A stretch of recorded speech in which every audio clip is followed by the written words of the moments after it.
ഈശോ മിശിഹായ്ക്ക് സ്തുതിയായിരിക്കട്ടെ. അമ്മയോടൊപ്പമുള്ള ഈ യാത്രയിലേക്ക് ഏവർക്കും സ്വാഗതം. ഡോക്ടർ അലക്സി കാരൽ ഒരു ഇറ്റാലിയൻ ഡോക്ടറാണ്. അദ്ദേഹത്തെക്കുറിച്ച് നമ്മളൊരു പക്ഷേ ധാരാളം കേട്ടിട്ടുണ്ടാകും. 1912 മെഡിസിനിൽ നൊബേൽ പ്രൈസ് വാങ്ങിയ ഒരാളാണ് ഡോക്ടർ അലക്സി കാരൽ. അദ്ദേഹത്തിൻ്റെ മനോഹരമായൊരു പുസ്തകമുണ്ട്, ജേർണി ടു ലൂർദ് എന്നാണ് ആ പുസ്തകത്തിൻ്റെ പേര്. ഇറ്റാലിയൻ ഭാഷയിലാണ് അദ്ദേഹം എഴുതിയത്. ഹാരി ഫെറാൻറ്റ് എന്ന് പറയുന്ന ഒരു വ്യക്തി ഇറ്റാലിയൻ ഭാഷയിൽ നിന്ന് അത് ഇംഗ്ലീഷിലേക്ക് തർജ്ജമ ചെയ്തിട്ടുണ്ട്. ഈശ്വരൻ ഉണ്ടെങ്കിൽ എന്ന പേരിൽ ബഹുമാനപ്പെട്ട ഫാദർ എ അഡപ്പൂർ അത് മലയാളത്തിലേക്ക് വിവർത്തനം ചെയ്തിട്ടുണ്ട്. അതുകൊണ്ട് നമുക്കൊക്കെ സുപരിചിതമായ ഒരു വ്യക്തിയാണ് 1912 നൊബേൽ സമ്മാനം കിട്ടിയ ഡോക്ടർ അലക്സി കാരൽ. അദ്ദേഹം ഈ പുസ്തകം എഴുതാൻ ഒരു പശ്ചാത്തലമുണ്ട്. അദ്ദേഹം വലിയ നിരീശ്വരനായിരുന്നു. ദൈവമില്ല എന്ന് സമർത്ഥിക്കുന്നൊരു വ്യക്തിയായിരുന്നു അദ്ദേഹം. ലൂർദിലേക്ക് എല്ലാ മാസവും രോഗികളെയും കൊണ്ടൊരു ട്രെയിൻ പോകാറുണ്ട്. ലൂർദിൽ അത്ഭുതം സംഭവിക്കുന്നില്ല എന്ന് വിശ്വസിക്കുകയും പറഞ്ഞ് പ്രചരിപ്പിക്കുകയും ചെയ്തിരുന്ന ഒരാളായിരുന്നു ഡോക്ടർ അലക്സി കാരൽ. ഈ ലൂർദിൻ്റെ വിശ്വാസം നടക്കുന്നില്ല എന്ന്, അത്ഭുതം നടക്കുന്നില്ല എന്ന് സമർത്ഥിക്കാൻ ഒരവസരം നോക്കി നിൽക്കുകയാണ്. ട്രെയിൻ പോകുമ്പോൾ ആ രോഗികളോടൊപ്പം അതിൽ ഒരു ഡോക്ടറുടെ സാന്നിധ്യം വേണം.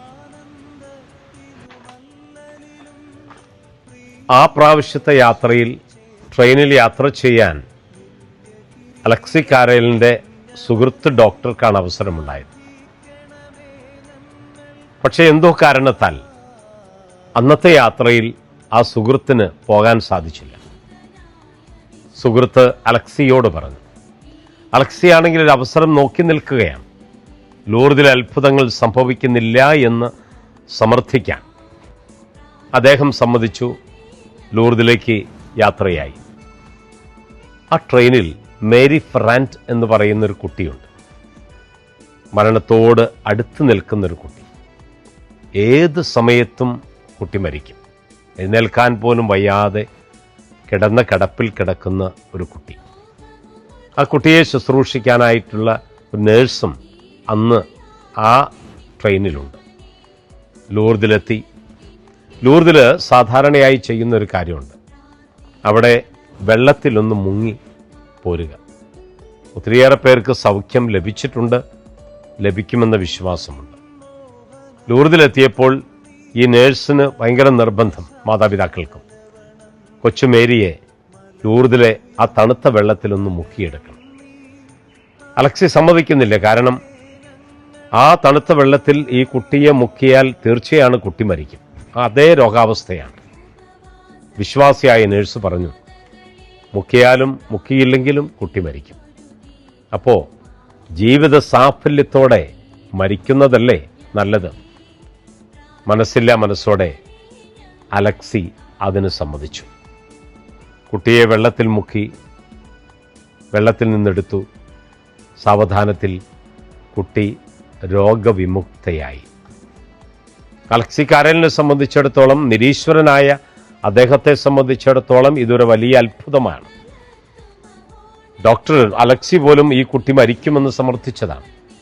പക്ഷേ ആ അത്ഭുതജലത്തിൻ്റെ അത്ഭുതത്തിൽ ഈ കുട്ടി ജീവിച്ചിരിക്കുന്നു.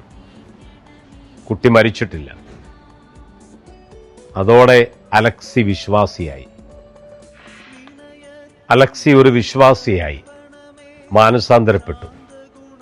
പിന്നീട് ലൂർദിലേക്കുള്ള ട്രെയിൻ യാത്രയിലൊക്കെയും അലക്സി എന്നും ഉണ്ടാകും. ലൂർദിനെ അത്രമാത്രം സ്നേഹിച്ചു. പരിശുദ്ധമ്മയുടെ അത്ഭുതങ്ങളിൽ ഒന്നാണത്. അമ്മയോട് പ്രാർത്ഥിച്ചാൽ തീർച്ചയായിട്ടും അമ്മ അനുഗ്രഹം ചൊരിയും. ഈ ജപമാല മാസത്തിൽ അമ്മയോട് നമുക്ക് പ്രാർത്ഥിക്കാം. കടുത്ത നിരീശ്വരനായ അലക്സിയെ പോലും വിശ്വാസത്തിലേക്ക് കൊണ്ടുവന്ന അമ്മയുടെ ശക്തിയുണ്ട്. ആ ശക്തി നമ്മുടെ ജീവിതത്തിൽ അനുഗ്രഹമാകട്ടെ. പരിശുദ്ധ അമ്മ എന്നും നമ്മുടെ കൂടെ ഉണ്ടാകട്ടെ. ആമേൻ.